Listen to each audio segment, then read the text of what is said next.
diving into Neverending White Lights, so where did the idea come from behind that project? Where, despite being a great singer, you're going to bring in other singers. You're deciding to play all the instruments, write the songs, uh, produce, record, all that stuff. This is a concept. This isn't done very frequently. Where does this all come from? Where's the start of this project? Not owning it, not owning a record like that. That was the core of it. It was like designing something that I always wanted to have in my collection. So again, certain things are divinely inspired. They come to you in dreams, they come to you in visions, in journaling. And I had written this concept about almost like making a movie out of an album where the singers are the actors, the lyrics are the dialogue and the songs are the scenes. So I thought about whether or not it was realistic, to pull together, over a dozen different singers for being a complete nobody. And I thought, what, this would be a really ambitious thing to try. And I also did take influence from hip hop, because artists like Puff Daddy and DJ Clue, and you have all these sort of compilation mixtapes where, it's kind of the same rapper, but he's got feet, all these like features. So it's like, if you have Puff Daddy featuring Mace, featuring Missy Elliott, well, why doesn't rock and roll have, like, Steven Tyler featuring, well, there you go, Run DMC, great example, featuring this person, featuring that person, and not even just on one song, but making that the band. Yeah, I birthed it because it was something that I always wanted to own. And to my knowledge, that had never really been done. Yeah, it's amazing that you had without the track record, that you had the courage to do that. And you didn't just get random people. I mean, you got Raine Maida from Our Lady Peace. It's a diamond selling band. You've got Scott Anderson from Finger 11. This is all on the debut album. Yeah, it's amazing. So we'll dive into that first album. So you had mentioned previously that you were looking for diversity in the voice, but consistency in the song, which is awesome. So that's kind of your motto or your foundation for the project, I suppose.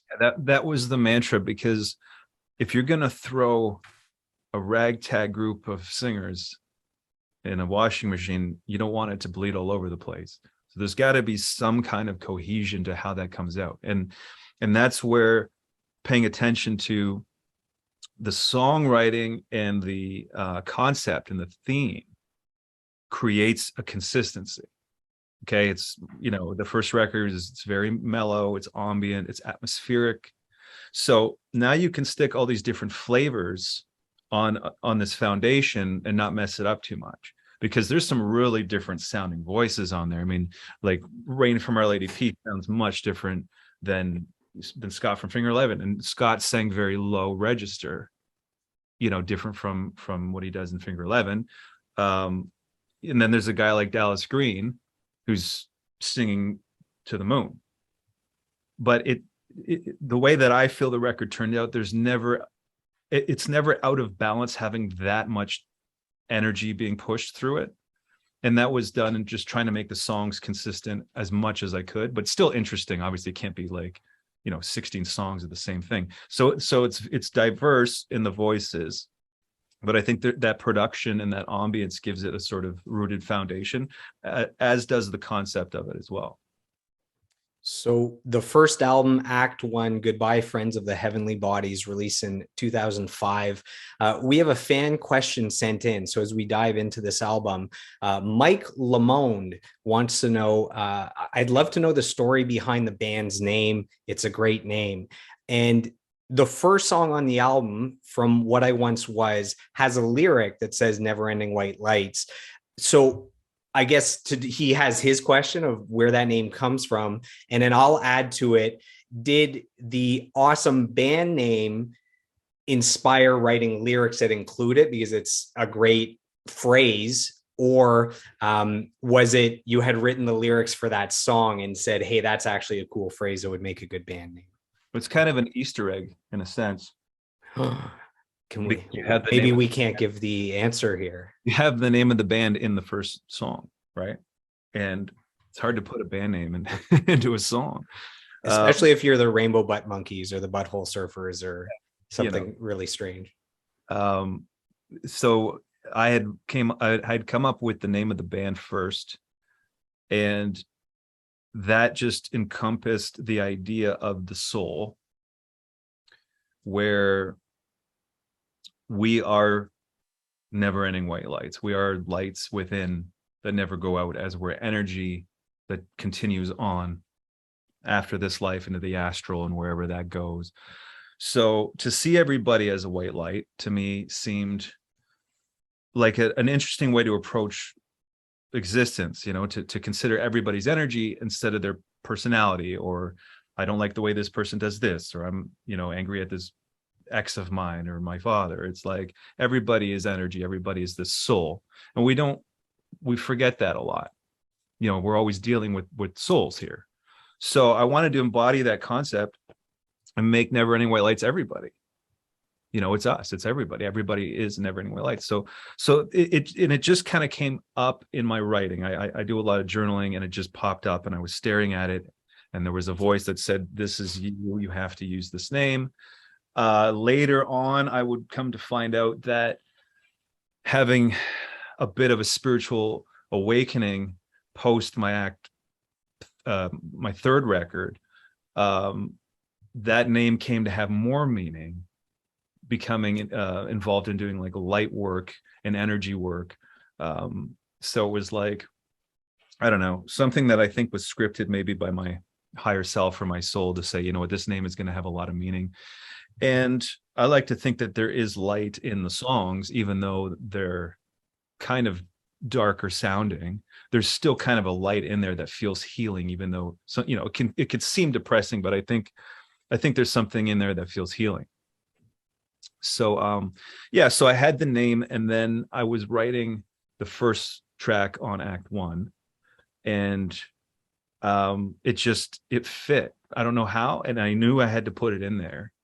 And it's the course of the song, and all my thoughts wrapped up in Neverending White Lights and Celestial Being. So the band name came first, and then the lyric followed after. It feels like the band name was like a gift from the infinite intelligence, or whatever you want to call it. Everything is. I think everything is. I think when you tap in to your creative expression and you allow it to come through, amazing things happen. But you need to have either record it on your phone, have a pen, a pad, an easel, whatever you use to create an instrument, and be ready to receive when you open that channel up. And I was always ready to receive ideas, and that name came out, and it had a lot of meaning, and it's defined me since. I think that's a great first song to kick off the album, to introduce kind of the sound and the atmosphere for what's to come. There's a cool kind of drum fill that kicks in when the drums kick in a little later in the song. How much of the drums on the album are programmed drums, and how much are drums that are actually recorded with you as a drummer? It sounds like maybe there's a mix of both, or maybe I'm completely wrong. Yeah, I like mixing real drums and electronic drums. I do take a lot of inspiration from trip hop, like Massive Attack, that type of stuff, electronica.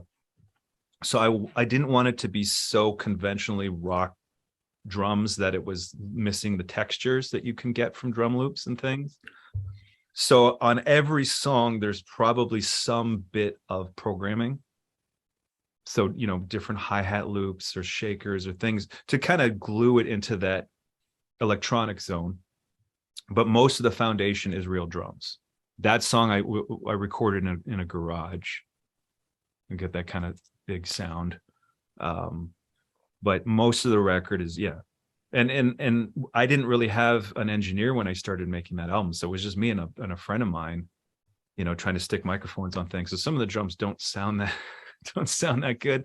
So it's probably better that they're flourished with some fluff there. Yeah.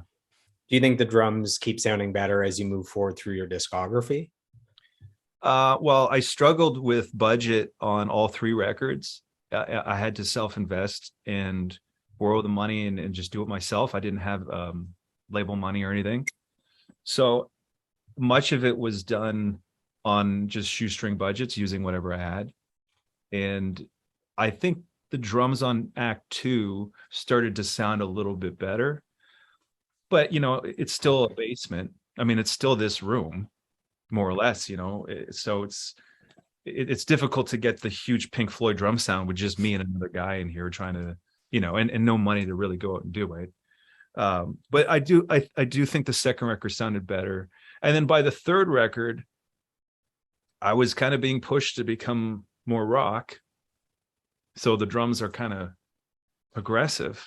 And when you hear Falling Apart, which was the first single, right out of the gate, dun dun dun dun gun gun gun gun. And that's, again, it's the same room, same player, but we had a little bit of money to go to New York and have Gus Van Gogh mix, and he's mixed some of my favorite records like the Stills. I'm a huge Stills fan. That name came up recently with a guess that Gus Van Gogh did something. Colorado, maybe? I think it was Colorado, actually. Yeah. Yeah, he gets that really big sound. So I had never gotten that sound before because I mixed most of my stuff. Me and a local guy from Windsor up the street named Larry Thompson. We did it ourselves and we did our best, but I didn't know how to get those big, gigantic drum sounds. But there's a few songs on Act 3 that do have that sound. And I've never been happy with the sound of any of the records, like to the point where I can sleep. But if I don't think about it too much, I think I got the point across as best as I could. And we always hear the mistakes in our work, but I think for what I was able to achieve with what I had here, I think it served its purpose. That's the pros and the cons of being a perfectionist, the gift and the curse of being a perfectionist. Yeah, and that's the thing, right? Art is never finished, it's just abandoned. Because I could, there's always a way to add something else to those songs. I never felt that it was finished, but at some point you have to move on and go on to the next thing. So we're talking about getting great drum sounds. So I have some kind words sent in from someone that knows how to get great drum sounds. This is from Darrin Pfeiffer of the band Goldfinger and the Salads. So he says, Daniel is a solid musician and songwriter and always had a smile and a funny story when he came into Gibson, Toronto. Great dude, Darrin Pfeiffer. Oh, that's so cool. Thank you for sharing that. Darrin was managing Magnet Elaine, who sings on Act 2, Lexi Valentine, who was a really good friend of mine. And so Darrin and I got to hang out back in the day. And he was playing with Goldfinger forever, I think. Yeah. Yeah, he's a super drummer, and he's a super nice guy. I mean, he's always hilarious.